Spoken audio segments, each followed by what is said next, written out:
bermula dari kisah seorang pria bernama Ki Ageng Tingkir yang mendapat sebuah mimpi dalam tidurnya. Di dalam mimpi itu, Ki Ageng Tingkir mendengar sebuah suara yang menyuruhnya memetik kelapa muda di samping rumahnya dan meminum airnya sampai habis. Paginya, Ki Ageng Tingkir segera pergi ke pohon kelapa di sebelah rumahnya. Betapa herannya Ki Ageng Tingkir, karena harusnya pohon tersebut masih belum berbuah. Tetapi sudah ada satu butir kelapa muda di sana. Ki Ageng Tingkir segera memetik kelapa tersebut dan mengupasnya, lalu diletakkan di atas meja. Rencananya, air kelapa muda itu akan diminum sehabis mengembala kerbau. Ketika Ki Ageng Tingkir pergi dari rumah, hanya ada istrinya, Nyi Ageng Tingkir. Datanglah kerabatnya bernama Ki Ageng Pengging. Kedatangan Ki Ageng Pengging yang tiba-tiba membuat Nyi Ageng Tingkir bingung karena belum menyiapkan makanan atau minuman. Ketika Nyi Ageng Tingkir melihat ada sebuah kelapa muda di atas meja, tanpa pikir panjang ia memberikannya kepada Ki Ageng Pengging. Tetapi setelahnya, Ki Ageng Tingkir pulang. Ki Ageng Pengging pun bercerita bahwa ia sudah meminum air kelapa muda yang diberikan Nyi Ageng Tingkir. Tanpa diketahui, ternyata mimpi yang dialami Ki Ageng Tingkir berkaitan dengan keturunan yang telah menjadi pemimpin Jawa.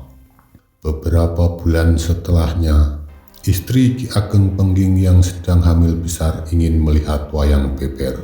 Ki Ageng Pengging turut mengundang Ki Ageng Tingkir bersama istrinya untuk menonton pertunjukan wayang tersebut. Akan tetapi di tengah pertunjukan, tiba-tiba istri Ki Ageng Pengging merasa akan segera melahirkan. Nyi Ageng Pengging pun melahirkan dengan dibantu oleh Nyi Ageng Tingkir. Bayinya lahir kemudian dinamai Mas Karepet. 10 tahun pun berlalu. Ki Ageng Tingkir meninggal dunia, yang kemudian disusul oleh Ki Ageng Pengging yang gugur saat melawan pasukan Demak. Setelah Ki Ageng Pengging meninggal, sang istri kerap sakit-sakitan, sehingga Mas Karepet dirawat oleh Nyi Ageng Tingkir. Mas Karepet tumbuh menjadi anak yang sangat cerdas. Oleh sebab itu, Nyi Ageng Tingkir menyuruhnya berguru kepada Ki Ageng Sela. Dari Ki Ageng Sela, Mas Karepet belajar mulai dari pemerintahan hingga bela diri. Ki Ageng Sela kemudian menjulukinya dengan nama Jagat Tingkir yang diambil dari nama daerah asalnya. Ketika Ki Ageng Sela merasa ilmu yang diberikannya sudah cukup dipahami oleh Jagat Tingkir, ia meminta muridnya itu untuk mengabdi kepada Kesultanan Demak. Setelah meminta restu kepada Nyi Ageng Tingkir, Jagat Tingkir segera berangkat ke Demak menemui kerabatnya yakni Ki Ganjur. Setelah bertemu dengan Ki Ganjur, Jagat Tingkir dibantu untuk bisa diterima di Kesultanan Demak berbekal banyak keahlian.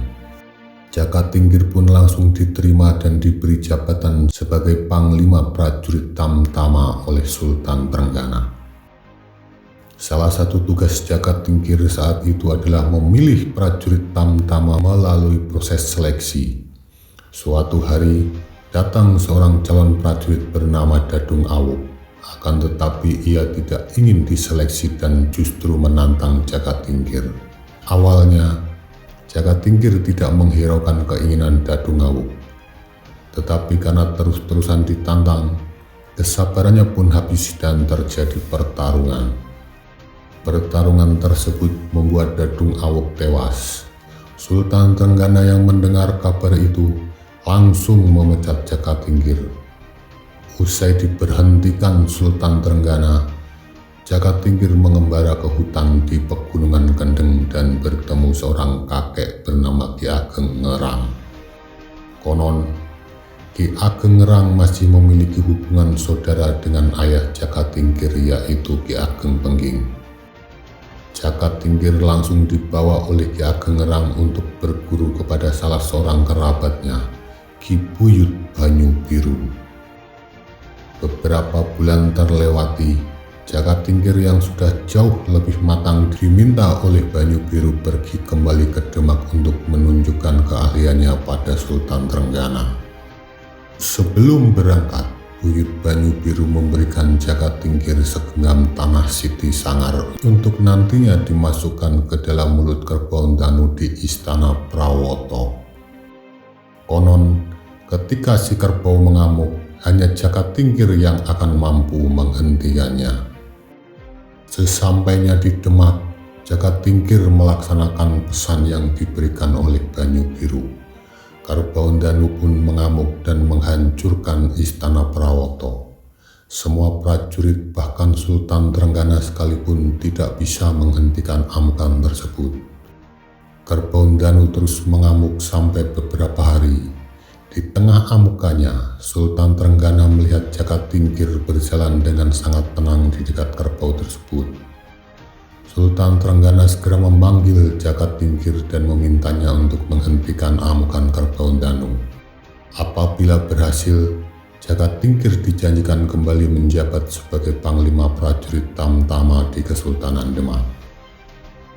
Dengan dibantu oleh ketiga temannya yaitu Mas Wanca, Ki Wuragil, dan Ki Wila, Jaka Tingkir mengepung Kerbau Danu dan melawannya.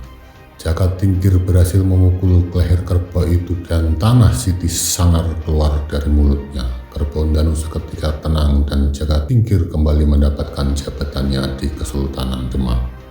Jaka Tingkir memimpin ketika terjadi perang saudara di Kerajaan Demak. Jaka Tingkir dengan bantuan rekannya dapat memadamkan peperangan. Setelah itu dia diangkat sebagai pemimpin kerajaan, tetapi memindahkan pusat pemerintahnya ke daerah Pajang yang menandai berdirinya Kerajaan Pajang tahun 1568 sampai 1582. Jaka Tingkir menjadi raja dengan Sultan Hadiwijaya. Pada masa pemerintahannya, Kerajaan Pajang berhasil mencapai kejayaannya dengan wilayah kekuasaan mencapai Madiun, Blora, dan Kediri. Pada 1582 terjadi perang antara Kerajaan Pajang dan Kerajaan Mataram Islam. Dalam pertempuran itu Sultan Hadiwijaya jatuh sakit dan meninggal dunia.